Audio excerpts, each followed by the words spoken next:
Alors Chouchan, nous nous retrouvons ici dans le cloître de la communauté du foyer Marie-Jean, en quelque sorte au cœur du monastère du foyer Marie-Jean. Quelle est la vocation du foyer? Euh, Au foyer Marie-Jean, nous sommes appelés à la vie consacrée, une vie consacrée de type plutôt monastique et en tout cas contemplatif. Alors la vie consacrée, la définition classique la plus générale, c'est que l'on suit Jésus de plus près, en adoptant son mode de vie. Ce n'est pas une question de sainteté. En adoptant son mode de vie, c'est-à-dire un célibat vécu dans la chasteté, la pauvreté, en tout cas la sobriété, et une certaine pauvreté personnelle en tout cas aussi, et l'obéissance. Ça, c'est la définition classique. C'est donc un engagement au don total de soi de la personne, à Jésus, par un amour préférentiel pour Jésus, qui s'exprime cœur et corps. Alors, cette définition, c'est bien joli, mais suivre Jésus de plus près, mais où, Alors, voilà, par exemple, mais justement, on s'amuse à dire que nous n'avons pas exactement à suivre Jésus, par exemple dans sa vie active, mais à demeurer là, c'est-à-dire là, au pied de la croix. On aime bien corriger, suivre par demeurer, qui manifeste plus notre vocation contemplative. C'est cette réponse, d'ailleurs, suivre où, qui spécifie de façon variée les diverses communautés religieuses. Donc, en ce qui nous concerne, notre vocation, c'est de, comme je le disais dans une autre vidéo, c'est de contempler au sens où l'on reçoit et où l'on participe au mystère de Jésus. Et pour nous, à quelle caractéristique du mystère de Jésus, si vous voulez. Alors, pour nous, sur la croix apparaissent de façon très forte deux caractéristiques du mystère de Jésus. Il est là, le Fils obéissant inconditionnellement au Père qu'il a envoyé dans le monde pour qu'il sauve le monde, quelles que soient les conditions, fussent-elles mortelles, où s'exercerait ce salut, par sa miséricorde. Cette obéissance filiale inconditionnelle au Père qu'il a envoyé, parce que le Père a tant aimé le monde, voilà, qu'il a envoyé son Fils unique.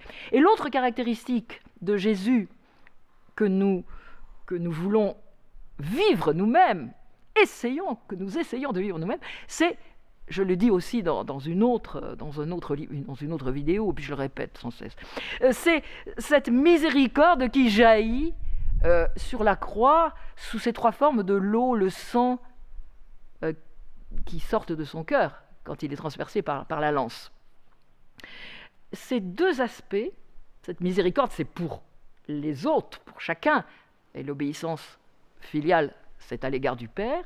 Voilà ce que nous cherchons à recevoir, ce à quoi nous cherchons à participer, ce que nous cherchons à vivre. Mais, justement, dans l'évangile de Jean, nous voyons que Jésus sur la croix, voyant près de lui sa mère et son apôtre préféré, Saint Jean, s'adresse à Marie et lui dit « Femme, voici ton fils ». Sans doute parce qu'il voit ce que Marie est en train de vivre en communion très profonde avec lui, Jésus sur la croix. Elle enfante Jean, spirituellement. Et à Jean, il dit « Voici ta mère ». Et Jean, qui écrit cet évangile lui-même, dit, et à partir de cette heure, le disciple l'a pris chez lui. Et cela aussi, c'est typique de notre vocation. Nous le contemplons, nous recevons Marie comme Jean pour mère. Nous contemplons ce mystère de l'enfantement dans l'esprit que Marie vit pour chacun de nous. Et nous expérimentons que Marie, justement, nous apprend à voir que Jésus est fils du Père. Et elle nous apprend à devenir, comme Jésus, des enfants plus humbles, plus dociles et plus ressemblants au Père, du Père. Marie nous apprend à quel point Jésus est lié au Père, a voulu être dépendant du Père par toute son humanité, pas seulement par sa divinité. Le Père est sa source. Le monde actuel, l'humanité actuelle n'a plus de Père. Et peut-être n'a presque plus de mère. Et Marie, elle est cette personne proche, puisqu'elle est humaine, elle. Cette personne toute proche, parce qu'elle est une femme aussi, et qui nous permet de ne pas avoir peur d'être enfant du Père et de demeurer avec Jésus dans la miséricorde pour nos semblables. Au moment de ma conversion, elle m'a dit, elle était au pied de la croix, « Tu vois, j'y suis, n'aie pas peur, viens !» Et depuis, je viens. Et je n'ai plus peur. Parce qu'elle adoucit toutes les croix, comme elle adoucit toutes les morts. Elle assiste Jésus au pied de la croix. Au pied de la croix, Marie est comme un signe de l'esprit consolateur, c'est-à-dire qui fortifie Jésus dans le don total de lui-même. Donc, nous avons besoin de Marie et nous la recevons. Et puis, nous avons besoin de Marie donc également pour nous entraimer les uns les autres. Parce que la charité fraternelle est essentielle dans notre communauté. Nous ne sommes pas la maison, la maison, ce n'est pas un hôtel.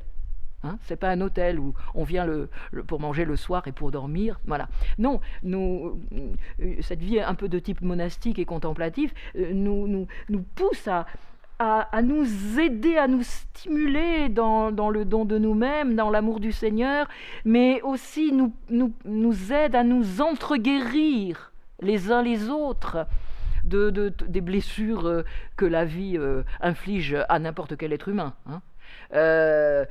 Voilà, c'est extrêmement important. Voilà. Nous apprenons à nous pardonner, et le fait que la mère soit au milieu de nous, ça nous rapproche de Jésus, comme si c'est passé pour Jean à la croix. Chouchane, vous nous disiez que la Vierge Marie nous aide à nous entraimer les uns les autres. Elle nous aide aussi à aimer la création, à aimer cette maison commune dont nous parle le pape François. La question de l'écologie, le foyer Marie-Jean la porte de manière très sensible également. Tout à fait. Vous faites un lien tout à fait juste entre cette proximité de Marie, ce lieu de la croix où Jésus manifeste toute sa miséricorde.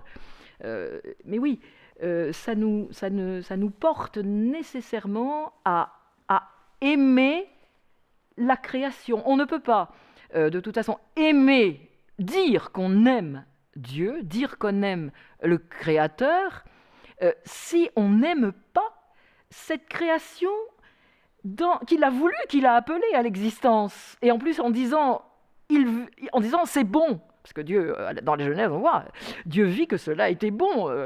Ça part de la lumière, en passant par l'eau, les plantes, etc. Hein. Donc Dieu a vu que tout cela était bon. Alors bon, ça veut dire bon dans la parole, ça signifie que ça ressemble à Dieu. Parce que Jésus dit, il n'y a que Dieu qui est bon. Donc quand Dieu dit que quelque chose est bon, c'est que ça lui ressemble.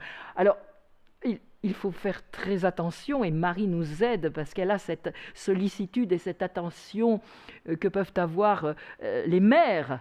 Elle est la reine de l'univers. Pour toute cette création qui porte la vie, comme elle porte la vie, elle a porté le vivant, elle a porté Jésus, et qui constitue en fait une unique communauté, la communauté des créatures que Dieu a appelées. Et d'autre part, il habite en toutes les créatures de manière différente. Dans les êtres humains, par la grâce que nous recevons par exemple au baptême, et il nous habite d'une manière qui nous porte à le reconnaître. à avoir avec lui des relations, en tant qu'il est Père, qu'il est Fils, qu'il est Esprit Saint. C'est pas comme ça qu'il habite dans l'arbre, par exemple, mais il habite dans l'arbre dans la mesure où il le maintient dans l'existence et lui a donné une loi de vie qui fait que ce boulot-là, qui est en face de moi, n'est pas un chêne et n'est pas non plus un tigre.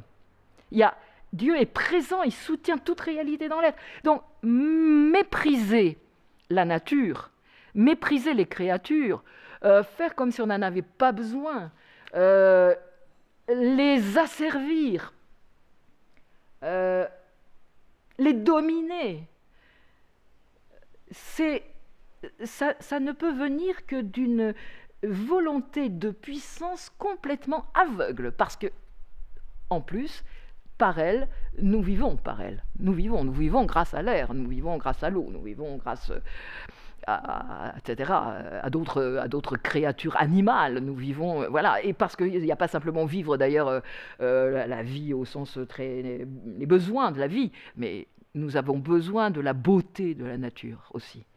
Nous avons besoin de savoir qui nous sommes en comparant notre personnalité humaine avec celle d'autres animaux.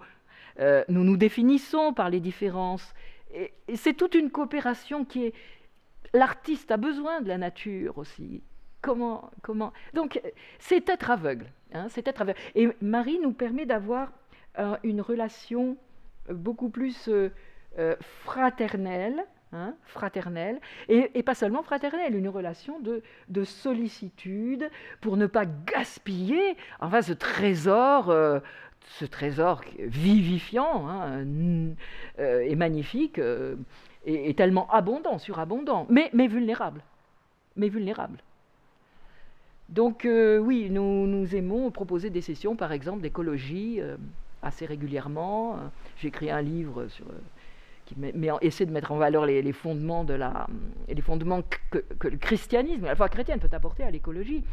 Et d'ailleurs, nous chrétiens, à nous repentir, parce que nous n'avons pas été attentifs, surtout en Occident. C'est surtout en Occident. L'Occident a été tellement toujours fasciné par la technique, les progrès techniques, que bon, il y a eu, et puis le rationalisme, que nous avons un peu oublié, que d'abord nous sommes des vivants, et que pour vivre il faut recevoir, humblement et avec respect de tout ce qui nous entoure.